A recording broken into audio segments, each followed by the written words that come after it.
Apocalipsis capítulo 17, versículo 6 en adelante. Nos quedamos ahí. Mis amados hermanos, iniciamos en esta hora aclarando acerca de las pruebas. ¿Por qué? Porque en los últimos tiempos, dice la palabra del Señor, que la persecución a la iglesia, la persecución a los fieles, va a ser una persecución intensa. Amén. Y que solamente aquellos que sean fieles hasta el final, esos van a ser salvos, esos van a tener la recompensa. Amén, ya lo hemos estudiado, ¿sí? Así que debemos de prepararnos para las pruebas. Amén. No les tengamos miedo a las pruebas, van a venir. No les tengamos miedo. Lo que sí es que tengamos prudencia. Como decía mi abuelita, a guerra avisada no hay excusa, ¿verdad? Las pruebas van a venir, y les aseguro otra cosa también, que las pruebas van a ser duras, van a ser difíciles, porque la Biblia nos habla de eso. Pero la advertencia es que ante tal situación debemos de estar preparados. Amén. Debemos de fortalecernos en el Señor para que cuando éstas vengan, si nos golpee, pero no nos haga caer. Amén. Versículo 6 en adelante dice: vi a la mujer ebria de la sangre de todos los santos y de la sangre de los mártires de Jesús. Y cuando la vi, dice, quedé asombrado con gran asombro. Pongámosle ahí pausa. Aquí estamos hablando de la gran ramera, ¿sí? ¿Se recuerdan? Más adelante nos habla de que es una mujer, ¿verdad? Sentada sobre una bestia. Ya lo estudiamos. Esa bestia representa a los gobiernos. Amén. Y esa mujer representa un sistema de funcionamiento, un sistema de cosas, un sistema político, sistema religioso. Estábamos explicando que la figura de que la mujer está sentada sobre la bestia significa que ese sistema, ese poder sojuzga a las naciones, significa esclavitud. Amén. Es bien interesante, en el versículo 6 dice el profeta, el autor sagrado: vi a la mujer nuevamente, pero esta visión que tiene es acerca de que ella estaba, ¿qué? Bendiciones, hermana, buenas noches. Ella estaba ebria. Diga conmigo, ebria. ¿Qué significa estar ebrio, mis amados hermanos? Estar borrachos. Mire, hermano, aquí esa es parte de mi testimonio. Yo antes de ser cristiano era bien ebrio, mis amados hermanos. Todos creo que antes de llegar a Cristo cometimos muchos pecados, ¿verdad? Uno de los pecados que yo cometí es que a mí me gustaba beber y me gustaba fumar. Y se lo digo como testimonio. Yo conozco, digamos, el estado, hermano, el estado, digamos, en el que el ser humano se llega a poner, digamos, ¿verdad? Después de haberse tomado un buen par de copas, como bien dice, ¿verdad? Perdemos la noción, perdemos el juicio, nos desinhibimos, dice, ¿verdad?, los científicos, ¿verdad? Perdemos la vergüenza, resultamos haciendo muchas cosas que sobrios no haríamos.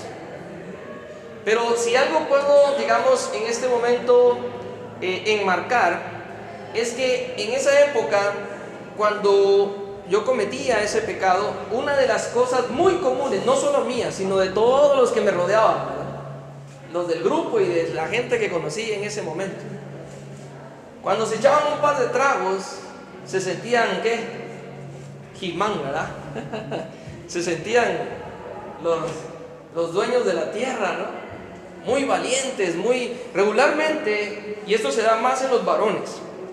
Cuando los varones vienen y toman algún tipo de droga, ya sea licor o algún tipo de droga, puede ser, qué sé yo, marihuana, cocaína, incluso hasta el cigarro, ¿no? Todo lo que haga desbalancear, ¿verdad?, el sistema del ser humano, todo lo que afecte a través de la droga.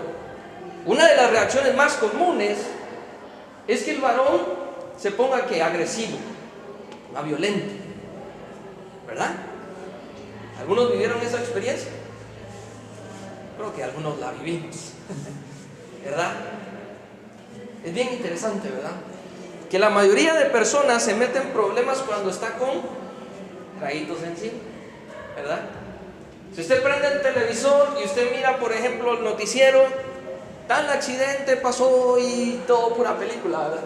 Y el auto dio vueltas y se deshizo y etcétera, y porque iba a tantos miles de kilómetros, como que estuviera manejando un avión, ¿va? A varios kilómetros de velocidad.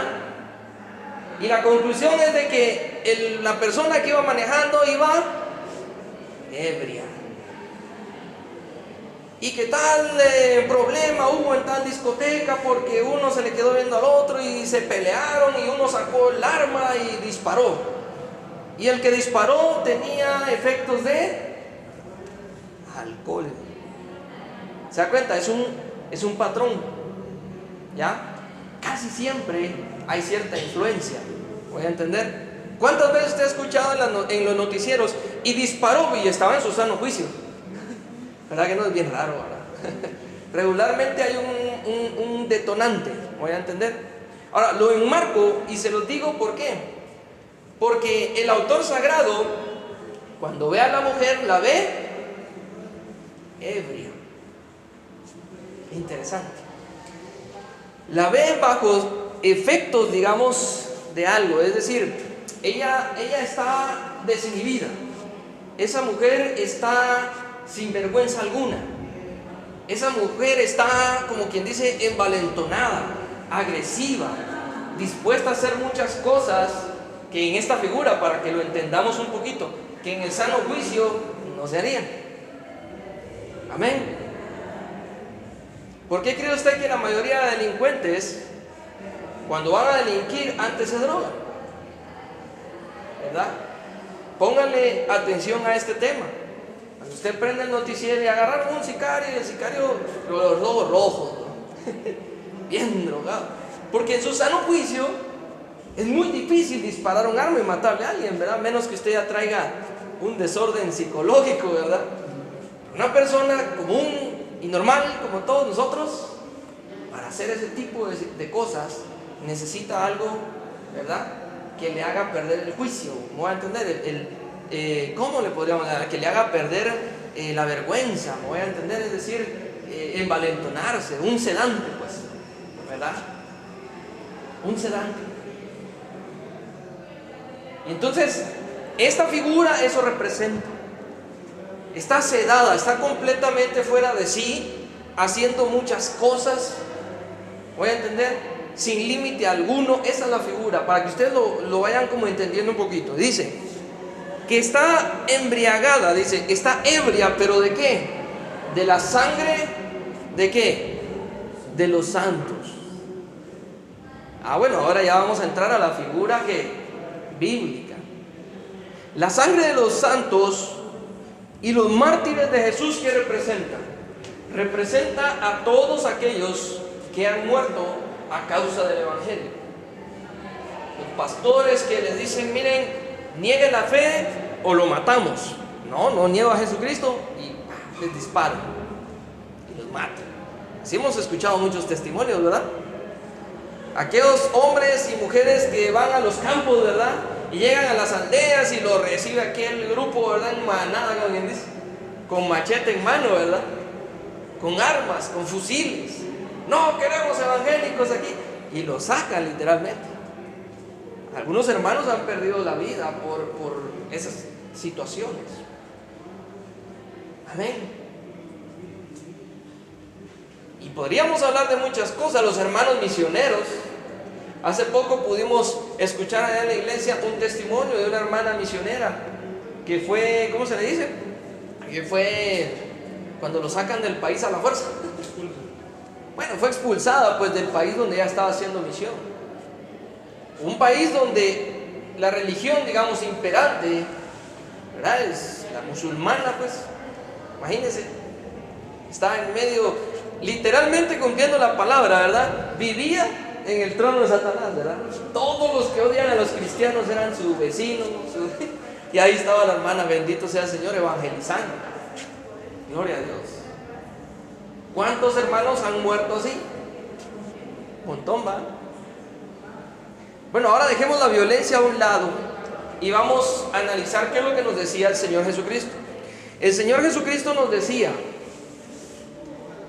está escrito, no matarás. ¿Han escuchado? ¿Han leído ese pasaje? Está escrito, no matarás. Pero yo les digo que aquel que mira a su hermano y lo aborrece, ¿ya lo qué? ¿Ya lo ha matado? ¿En qué?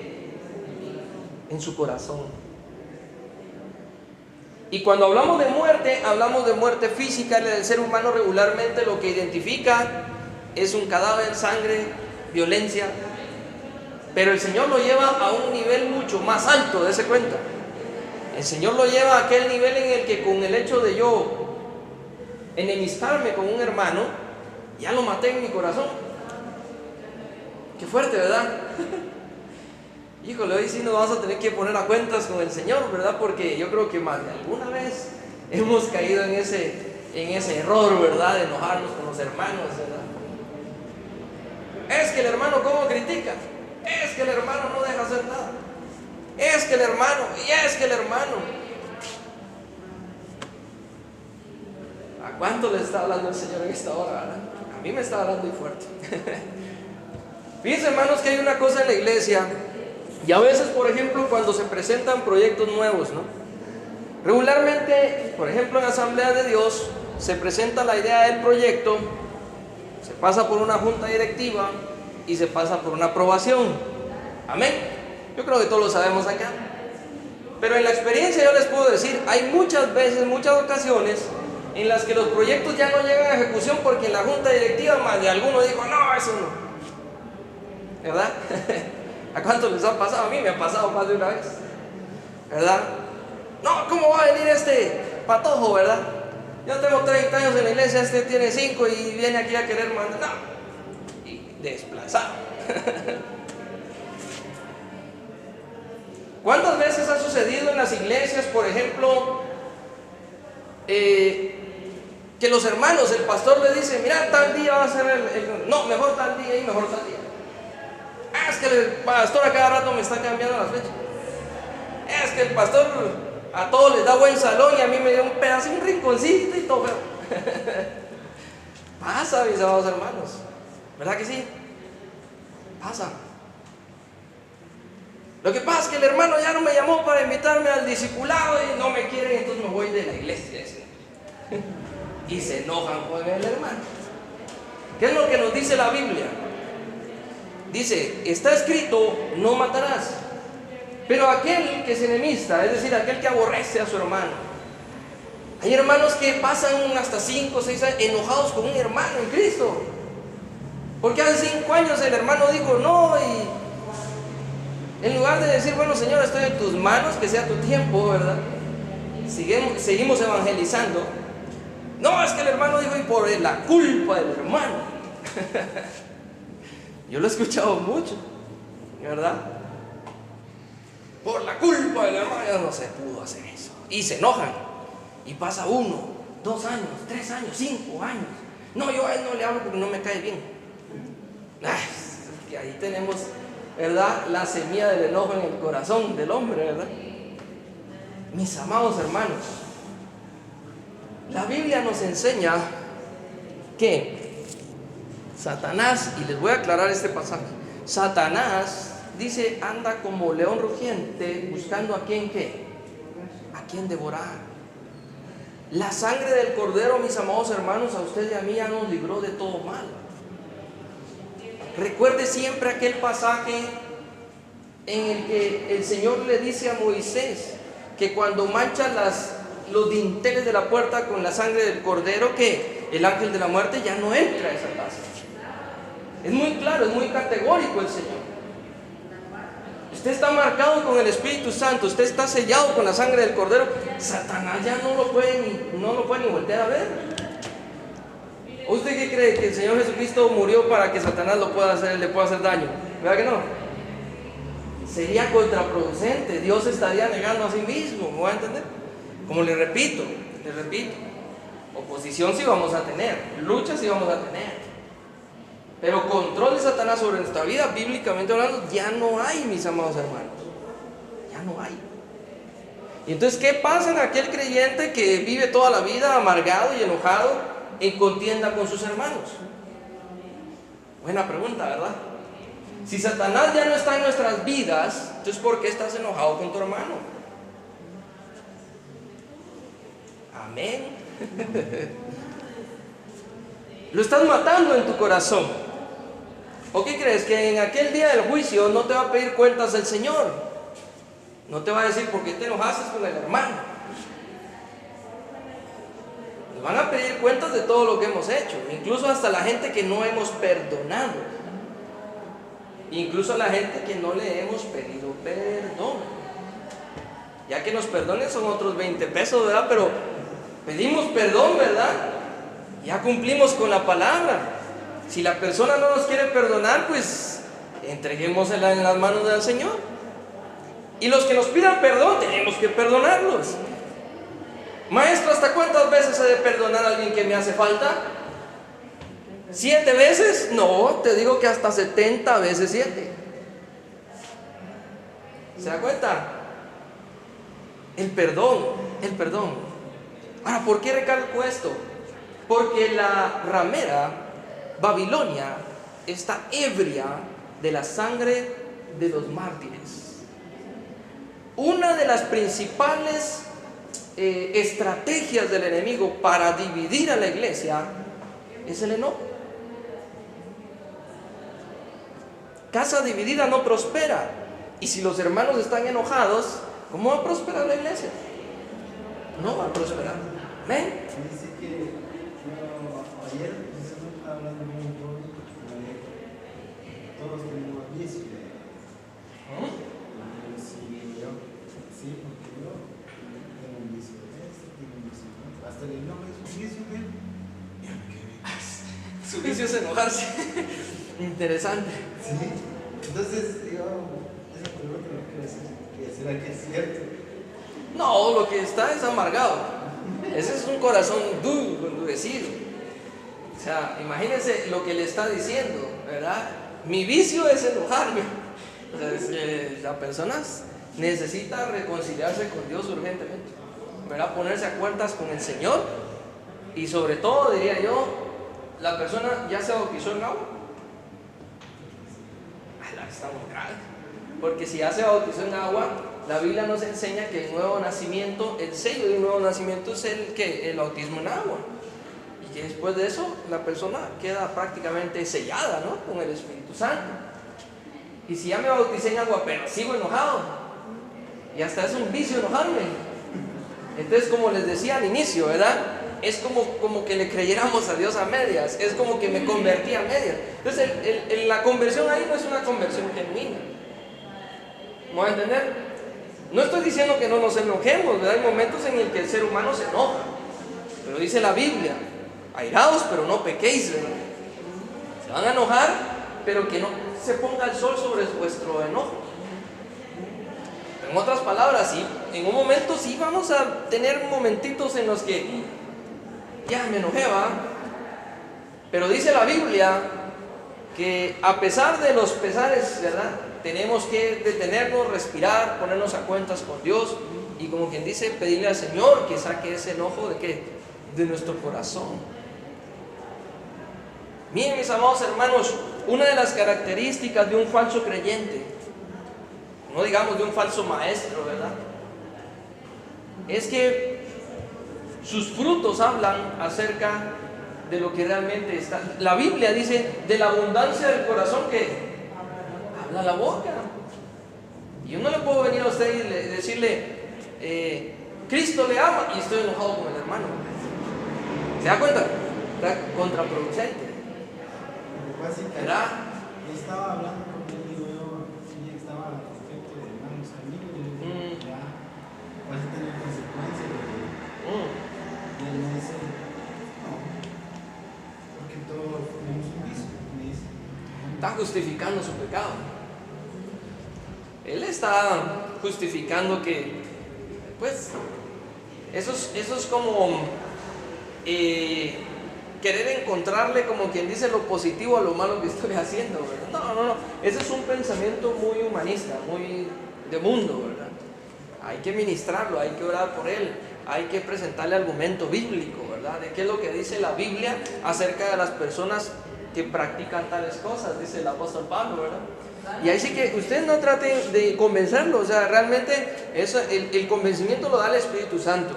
Pero lo que sí podemos hacer, y lo que usted puede hacer, hermano, es argumento bíblico, hablarle de lo que la Escritura dice para esas personas. Amén.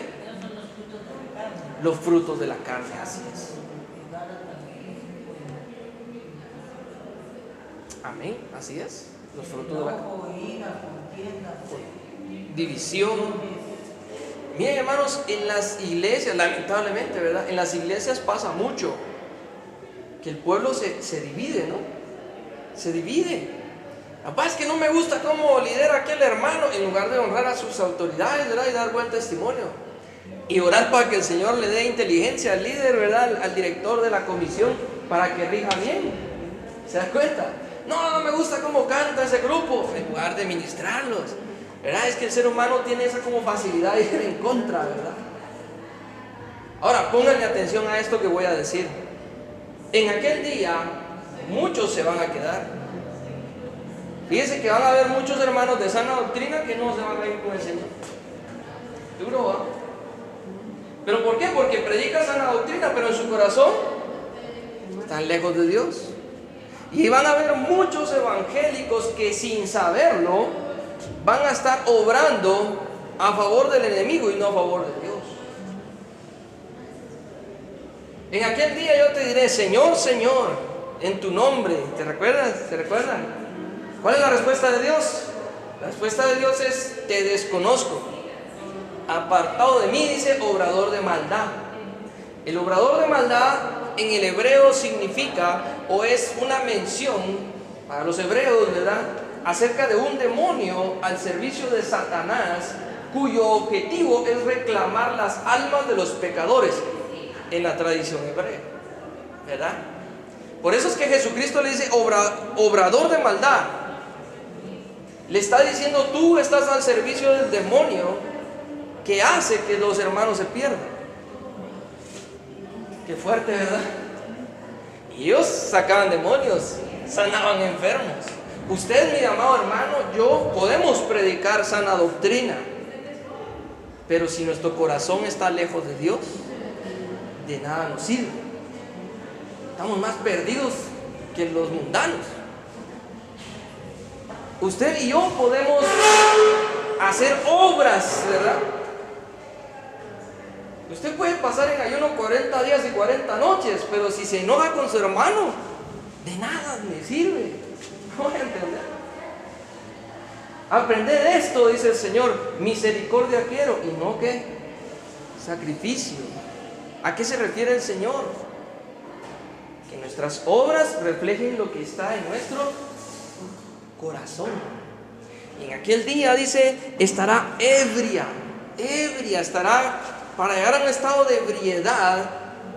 Es decir, es un estado de exceso de algo, ¿me voy a entender? Ella ha bebido la sangre de los cristianos, la sangre de los creyentes, hasta quedar más que saciada, y está completamente ebria. Imagínense. No solo de los que han muerto físicamente, sino que los que también están muriendo, ¿qué? Espiritualmente. ¿A poco un corazón en contienda prospera? ¿Verdad que no? Un corazón dividido no prospera. ¿Verdad que no?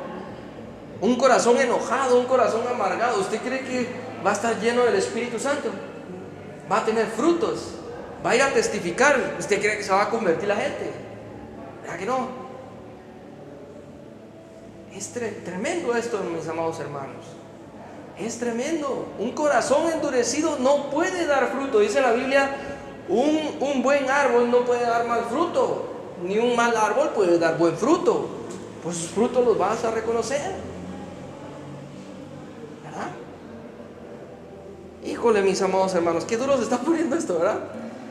Versículo 7 dice: y el ángel me dijo, dice el autor sagrado, él me dijo: ¿por qué te asombras? Es interesante, ¿verdad? Diga conmigo: ¿por qué te asombras? ¿Por qué te asombras? En otras palabras, estamos viendo no solo la maldad del mundo, todos los que odian a los cristianos, todos los que odian al pueblo de Dios y los matan físicamente, y pareciera que es como una cacería de creyentes, ¿verdad? Hay países donde van tras los creyentes solamente para matarlos. Pero no solo eso, también hay muchas personas que van en cacería de cristianos, pero no para matarlos físicamente, sino para matarlos ¿qué? En su corazón. Qué fuerte, ¿verdad? Y el ángel le dice al autor sagrado, le dice: ¿por qué te asombras? Qué interesante. ¿Por qué te asombras? ¿Por qué te asombras? Yo te diré el misterio de esta mujer y el de la bestia que la trae sobre sí, la cual tiene 7 cabezas y los 10 ¿qué? Y los 10 cuernos. Y empieza el ángel a explicarle a Juan acerca del significado de la visión de la mujer Babilonia, la gran ramera, que está ebria de la sangre de los cristianos, de los creyentes, y que sojuzga a las naciones. Amén. ¿Por qué te asombras?, dice el ángel. En el libro de Mateo, en el capítulo 24, el Señor le dice a sus discípulos: cuando vean todas estas cosas, sabed que el tiempo ¿qué? Está cerca. Todas estas señales. Habrán guerras, rumores de guerras, ¿verdad? El padre matará a su hijo, el hijo matará a su padre. Y a veces nosotros pensamos en esto como: tal país se va a dar duro con tal otro, ¿verdad? Bueno, traigámoslo a nuestro contexto. Traigámoslo a nuestro contexto. ¿Cómo podemos identificarlo también? ¿Acaso las iglesias no combaten entre sí? Incluso dentro de la misma denominación hay pastores que están enojados entre sí. Que el Señor hable a los corazones, ¿verdad? ¿Y a poco no nos ha llamado el Señor a unidad? ¿Y cuántas veces, por lo menos yo he visto eso mucho? Hay pastores que se enojan entre sí porque es que me robaste los miembros, ¿verdad? Y es que pero tal vez la ovejita quiere ir a la otra iglesia, ¿verdad? ¿Qué va a hacer usted si la ovejita quiere congregarse allá más cerca de su casa? ¿Voy a entender? No puedo obligar a alguien a asistir a la iglesia porque tenés que venir, o venís o venís. No, mi amado hermano, eso es voluntario, eso es parte de la libertad de elección que le ha dado a usted el Señor, que me ha dado a mí y a las ovejas. Pero ¿qué pasa con los pastores? Te llevaste a las ovejas. Te llevaste a las ovejas. Y ahí están en las reuniones pastorales, ¿verdad? Eso parece guerra, ¿verdad? La tercera guerra mundial, ¿verdad? Se están lanzando ahí bombas y sí, pero vos hiciste aquello, sí, pero vos hiciste aquello, sí, pero tú dijiste que no hay tal norma, sí, pero no seguís las leyes de la asamblea, ¿verdad? Y tantas cosas que pasan, mis amados hermanos. Ahora yo le hago esta pregunta: como teólogos tenemos que analizar todas las situaciones, como maestros tenemos que aprender de todo esto, porque de esa manera nos vamos a preparar mejor para el ministerio. Imagínese usted a un pastor que en la sesión pastoral o en la sección o en la reunión de sección, ¿verdad? Allá está con el presbiterio y se dieron pero de bombazos con otros hermanos y pelearon hasta con los dientes, ¿no? Qué bueno que fuera por celo del evangelio. Pero le aseguro que la mayoría de discusiones no tienen nada que ver con el Señor. Imagínese usted cómo va a ministrar ese pastor. ¿De qué le va a enseñar al pueblo cuando esté detrás del púlpito?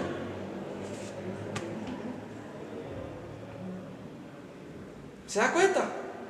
Pero lo que pasa es que ahí en esa reunión, como no lo mira el pueblo, ¿o acaso usted alguna vez ha visto al pastor allá en las reuniones de sección? ¿Verdad? Ya que nos lo miramos. Cuando usted sea ministro, cuando usted esté al frente, tenga esa humildad. Mire, yo lo que he aprendido es: no hay que tener contienda, sí hay que manifestar las cosas y hay que pronunciarse en un momento dado. Pero hay que batallar, mis amados hermanos, para no generar contienda. Porque si generamos contienda, tarde o temprano nuestro corazón se va a endurecer. Y vamos a estar predicando, pero nuestro corazón va a estar lejos de Dios. Y aunque estemos predicando la sana doctrina, por eso es que Pablo decía que el Señor me guarde, no vaya a ser yo herando para mucho y yo mismo ser descartado. ¿Se recuerda de ese pasaje? No vaya a ser yo el predicador, que mucha gente se salve y yo mismo perder la salvación por estar, ¿verdad?, viviendo lo que no predico, ¿verdad? O no viviendo lo que predico, ¿verdad? ¿Voy a entender? Qué fuerte, ¿verdad? Miren, hermanos, en esos tipos de actitudes, ¿a quién le está sirviendo usted? ¿Al Señor o a Satanás? Como le repito, hay muchos predicadores que, sépanlo o no, le están sirviendo al enemigo. Y muchos de ellos ni cuenta se han dado. Pero que el Señor nos guarde, los amados hermanos. Que el Señor nos libre. Que el Señor nos guarde y nos libre de toda la tentación, ¿verdad?, de todo el engaño de Satanás. Que el Señor lo reprenda, ¿verdad? Y que cuando estemos en momentos así de conflicto, pidámosle al Señor sabiduría, mis amados hermanos, para expresarnos, para transmitir la idea. Pidámosle al Señor que nuestras palabras transmitan algo bueno, algo positivo, que me voy a entender. Porque de lo contrario, de nada nos sirve estar en el Evangelio si no edificamos, ¿verdad?, la vida de quienes nos rodean. Amén. Qué fuerte, mis amados hermanos. Sigamos leyendo. Dice, versículo 8. Con eso vamos a ir terminando, creo yo. La bestia que has visto, era y no es. Mire cómo va la descripción, era y no es. Y está para subir, ¿de dónde? Del abismo, e ir a la perdición. Y los moradores de la tierra, aquellos cuyos nombres no están escritos desde la fundación del mundo en el libro de la vida, se asombrarán, dice, viendo a la bestia que era y no es, pero que será. Miren, mis amados hermanos, aquí es un tiempo en el que está hablando el ángel. Esa bestia de la cual está hablando el ángel es que el anticristo. Amén. En este tiempo está hablando en qué, en tiempo ¿qué? Futuro, porque esas cosas no han pasado. Se las está mostrando a quién, al profeta. Pero es que dice, es la bestia, dice que era. ¿Por qué? Porque es un demonio. Amén. Y los demonios existen desde antes de la fundación del mundo, por si usted no lo sabía, ¿verdad? Antes de la creación del hombre, los demonios ya existían, Satanás ya existía. Esa oposición viene desde hace saber cuántos miles de siglos atrás, ¿verdad? La división entre el Señor y Satanás por la rebelión de Satanás. Pero es que era que antes del ser humano él ya existía, pero todavía no es, o sea, no se ha manifestado, pero sí será. ¿Eso qué quiere decir? Está a punto de surgir. Amén. ¿Y de dónde viene ese demonio? Del mismo hoyo del abismo. Qué delicado, ¿verdad? O sea que este demonio es un demonio de una malignidad, mis amados hermanos, de un odio que el ser humano todavía no conocemos. Imagínense, la humanidad ya vio grandes pruebas, ¿verdad? Por ejemplo, el Holocausto. Se ven ahorita a la mente. La Alemania nazi, ¿verdad? Qué odio, ¿verdad? Era un odio de que a los judíos les prendían fuego, los mataban en cámaras de gas, los usaban como que fueran animales para hacer experimentos. Imagínense. Qué duro, ¿verdad? Antes de él hubieron muchos. En la época bíblica, digamos, en esos años, los emperadores romanos, el más famoso, el más violento, usted lo puede investigar, Calígula. Él mataba por diversión y de la manera más despiadada, mis amados hermanos. Imagínense si con todos esos tiranos que han pasado hemos visto un odio sin precedentes, incluso ahora en nuestros tiempos. ¿Qué es lo que le sucede a los cristianos allá donde están ahorita los terroristas, ¿verdad? Hemos visto como los decapitan. Mis amados hermanos, han llegado al punto de decapitar niños. Qué fuerte, ¿verdad? Y hacerlo público y mostrarlo en video y como que fuera la gran obra, ¿verdad? Imagínense un angelito de Dios. Si con todo ese odio, si con toda esa maldad que el ser humano ha manifestado, todavía dice viene uno peor, ¿verdad? El anticristo, que ese viene desde el mismo hoyo del abismo. Es decir, el ser humano no conoce la maldad que va a manifestar este hijo, el diablo, como quien dice, ay, que el Señor lo reprenda. Es un odio sin precedentes, mis amados hermanos, un odio inexplicable, un odio que viene desde lo más profundo del corazón de este personaje, no voy a entender, que lo corrompe, que lo hace el peor de todos los tiranos. Pero también la Biblia nos habla acerca de que así como hay un anticristo, van a haber otros que son menores a él, que son al servicio del anticristo, que son los falsos maestros. Señor nos guarde. Y a veces, mis amados hermanos, las contiendas son inexplicables, ¿verdad que sí? ¿Por qué se habrá enojado el hermanito? ¿Sabrá Dios por qué? A veces simplemente la gente empieza a odiar a los hermanos porque le da la gana de odiar a los hermanos. ¿Verdad que sí? Y uno dice, pero ¿por qué ese varón? ¿Verdad? Ha pasado mucho también en los ministros de alabanza, pero si ese varón era usadísimo por el Señor y cantaba acerca del arrebatamiento, cantaba acerca de la segunda venida, y ahora reggaetón cristiano. Señor, no me pruebo, ¿verdad? Y lo seguiré diciendo y lo manifestaré todas las veces que el Señor me lo permita. Mis amados hermanos, ¿cuánto se ha corrompido la adoración a Dios? Es que es verdaderamente triste, deplorable, cómo los, llames entre comillas, cristianos han llegado a corromper algo tan hermoso como es la adoración a Dios. ¿Usted qué piensa? ¿Que arriba está Daddy Yankee? No, hombre, eso es desconocer la palabra. Eso es desconocer la palabra. ¿Amén? Diga. La emoción es donde tal vez el hombre se puede arrastrar. Emociones. Dijo algo muy clave, emociones. Y el orgullo.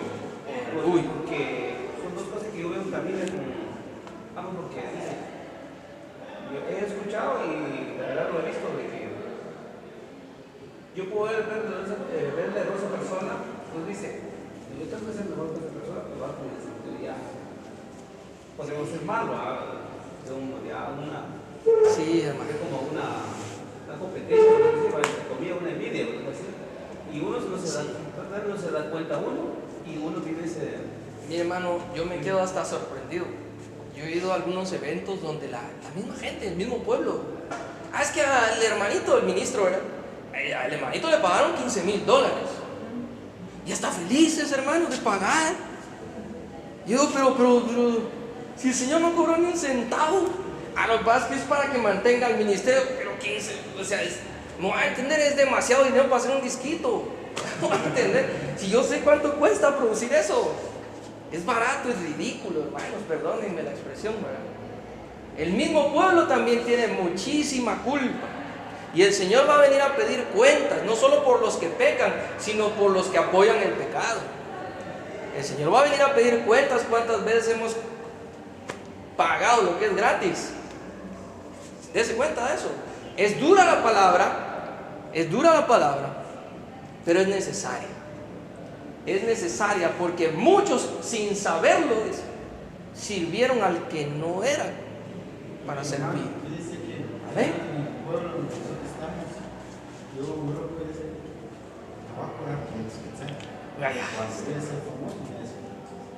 Imagínense. Por si usted no lo sabía, ahora ya hay Grammys cristianos. Ya hay entregas, y así como en el mundo se juntan y hasta se dan trofeitos, y que a la mejor balada cristiana, ¿verdad? Y que a la mejor no sé qué, ¿verdad? Y que al mejor compositor cristiano. Y mi hermano, O sea, ahí sí que la iglesia está bien montada, ¿verdad? Y dice la palabra, ¿cuántos de estos, verdad? ¿Cuántos de estos, sin darse cuenta, comenzaron ¿qué? A corromperse? Comenzaron a desviarse del camino. Ancho es el camino, decía el Señor, que nos lleva a la destrucción. Muchos van por él, pero angosto, difícil es el camino ¿para qué? Para la salvación. Y muy pocos, dice, lo encuentran. Bendito sea el nombre del Señor. La ramera, dice, está ebria, está pero totalmente extasiada de la vida de los cristianos que están perdidos. Esa sangre no es solamente sangre derramada por asesinato. El día que un cristiano muera y muere en una falsa doctrina, esa sangre también va a clamar delante de Dios, no lo crea. Bueno, bien, créalo. ¿Verdad? Amén, hermano.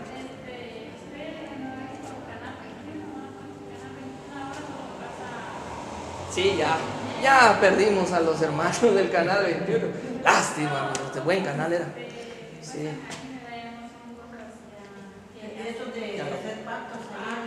También los pactos de dinero, en fin, todas esas cosas que el Señor reprende. Sí. Canal 21, mis amados hermanos, hasta un bazar tienen ahí, ¿verdad? No sé si usted lo ha visto. Usted va ahí y puede comprar carros, estuvo. Ya parece supermercado eso. Qué tremendo. Tremendo. Sí, qué tremendo. Qué tremendo. Mira, hermanos, si nos ponemos a hablar ahorita de los falsos maestros, amanecemos. Hay una de testimonios. Y lo peor de todo es que los cristianos siguen. Mire, hermano, usted les presenta todas las evidencias. Siguen comprando los libritos, siguen comprando. Mire, hermanos, qué duro, ¿verdad? Siguen. Fíjese que yo sí, en realidad hay música cristiana que en realidad no es música. Sinceramente. Es que es nominacional, como quien dice, por lo ¿va? menos una tirada de rock y todo eso es así. No, y entonces, ¿por qué no volver a los inspirados? Volvemos a las sendas antiguas, dice la palabra. Preciosos en un himnario, alabemos su gloria. Sí, hermano, que a mí me da algo de pena, ¿verdad? Pero se lo voy a testificar. Yo no me sé los himnos. No me los sé de memoria. Bueno, algunos sí me los sé. Pero ¿sabe por qué? Lamentablemente, mis amados hermanos, los ministros ya no cantan los himnos. ¿Para qué no? Cantan lo que les da. No, en las iglesias ya se preocupan más por atraer a la gente, entonces empiezan a cantar lo que sabe que a la gente que, ¿verdad? Porque está una preocupación, pero yo no he visto, yo de hecho he hablado con varios ministros de alabanza y les he dicho, hermano, pero ¿por qué no hacer arreglos y usar el himnario, ¿verdad? De Asambleas de Dios. Tenemos instrumentos, tenemos gente experta en la música. ¿Por qué no hacer algo especial para el Señor y usar lo que el Señor nos ha dado? ¿Van a entender? Entonces, toda esta corrupción, mis amados hermanos, ¿qué dice el ángel? El ángel dice, ¿de qué te asombras? Todo esto estaba escrito, iba a suceder. Es necesario que suceda. Y es una de las señales de los últimos tiempos. Cuando vean todas estas cosas, saber que el tiempo está cerca. Bendito sea el nombre del Señor. Todas estas cosas. Amén. ¿Sí?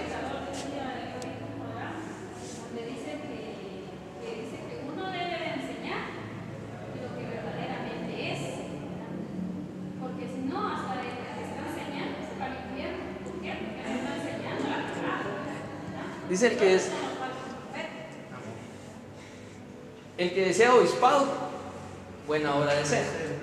Cuídate de hacerte maestro, decía Pablo. Pero si decides hacerte maestro, entonces cuídate de la doctrina que predicas.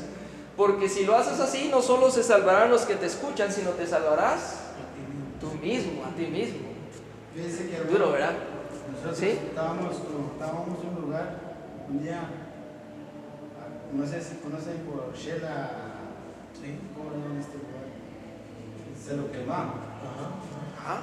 Estábamos allá y dos señores estaban llamaron ahí y se fueron. Y palabras de profecías. Dice cada número, el número 7 significa así, el número 8 significa así. ¿Qué es? Por eso es importante, mi amado hermano, que el cristiano conozca las escrituras. Con eso voy cerrando porque ya nos van a tocar la chicharra, ¿qué? Paralizadora. Miren, mis amados hermanos, la expresión ser llenos del Espíritu Santo. Mire pues, usted va hecho de los apóstoles, ¿sí? Y que el Señor le dé el discernimiento. Usted va hecho de los apóstoles, que es el libro en el que se ha usado muchísimo más para fundamentar el tema del Espíritu Santo, ¿verdad? Amén. Muy bien. Si usted va a Hechos de los Apóstoles y analiza, pero juiciosamente, ¿no? Como maestro, usted analiza todos los momentos en los que en el libro de Hechos de los Apóstoles se manifiesta su poder. Es más, usted puede ir a una concordancia bíblica y buscar el término de ser llenos del Espíritu Santo y empiece usted a leer todos los textos de la Biblia donde se describe esa frase, ¿no? Lleno del Espíritu Santo. En los pasajes bíblicos, el ser lleno del Espíritu Santo no está, digamos, en un contexto en el que haya, digamos, manifestaciones extraordinarias. ¿Voy a entender? No se ata a eso, o sea, no se une a eso. Los evangélicos modernos malinterpretan en el sentido de ser lleno del Espíritu Santo, tienes que sentir cosas. ¿Voy a entender? Esa es una de las manifestaciones del Espíritu Santo. Usted puede sentir, ¿verdad? Cosas extraordinarias en el Señor. Pero la Biblia nos enseña que principalmente la llenura del Espíritu Santo va en un contexto de el conocimiento profundo de la palabra de Dios. ¿Cuál es el mejor ejemplo? Jesús. Y crecía en estatura, ¿y qué? Y en el Espíritu Santo. Amén. Pero al Señor, ¿cómo le decían? Le decían Rabí, maestro. Sabemos que has venido de Dios, porque todas las cosas que tú haces solo las hace alguien a quien Dios respalda. ¿Y qué era lo que hacía el Señor? El Señor enseñaba, ¿verdad? Predicaba, se reunía con los maestros de la ley a discutir las escrituras. De hecho, su primer predicación la dio en una sinagoga leyendo aquel pasaje de Isaías, ¿se recuerda? Y el Señor era lleno del Espíritu Santo. Dese cuenta que no necesariamente es una manifestación de sentimientos, ¿me voy a entender? Sino que entonces quiere decir que a través de la lectura, a través de... Usted es llena del Espíritu Santo. Va absorbiendo la lectura y el Espíritu Santo se manifiesta. Sí, hermano, porque amén. Leyendo la Biblia, ¿entendió la hermana? ¿Ya veo? Su corazón. Amén. Su mismo corazón lo bendito. Amén. Y yo empiezo a sentir una manifestación tan divina, apacible, que también lo que era. No me cabe la menor duda de que en un momento el Señor usted le esté ministrando y usted, por ejemplo, se derrame en lágrimas, ¿verdad? Pero esos son momentos muy especiales. Es decir, cuando usted está en la iglesia y de repente hacen un llamado y usted va al altar y el Señor le toca. Pero eso es un momento, si lo compara con el tiempo de toda la semana, es un momento muy cortito. Pero toda la semana usted en la Biblia, en la Escritura, ¿verdad? Así es maravilloso. Queda uno, no sé. La definición, digamos, hebrea más exacta es que ser lleno del Espíritu Santo significa que usted tiene un pleno y profundo conocimiento de la palabra de Dios. De ende, como usted conoce la palabra de Dios, usted es una persona prudente, usted es una persona sabia, usted es una persona que juzga con el juicio de Dios, no con su propio juicio. Entonces eso significa realmente ser lleno del Espíritu Santo. Que usted viva una vida conforme a lo que ha aprendido de la palabra de Dios.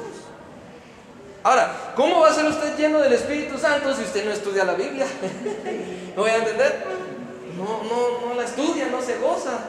Lee un pasaje y voltea la hoja y sigue. ¿Verdad? No, eso no es llenura del Espíritu Santo. Pero bendito sea el Señor, ¿verdad? Por los hermanitos que leen un pasaje y con un pasaje, hermano, Señor, nos toca y pasa de todo ahí, ¿verdad? Oremos para que el Señor nos permita ser de corazones dóciles, para que nos gocemos en la palabra y entendamos, mis amados hermanos, que a medida que conozcamos la palabra, seremos menos expuestos a la tentación y seremos fortalecidos ante ella.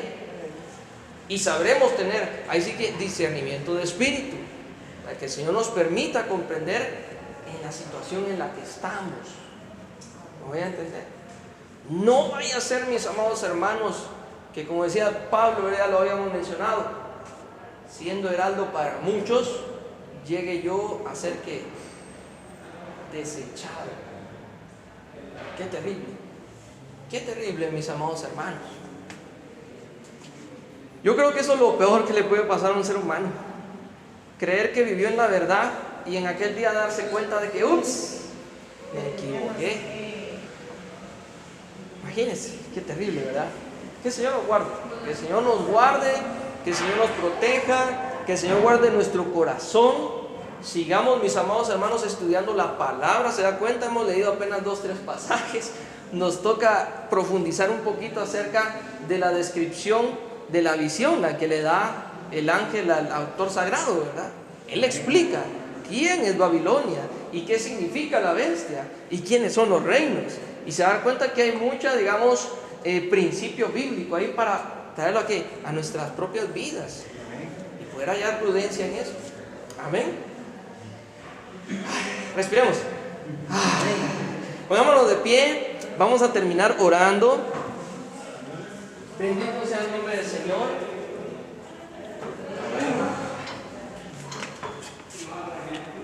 Oficialmente llegamos a la cintura del año.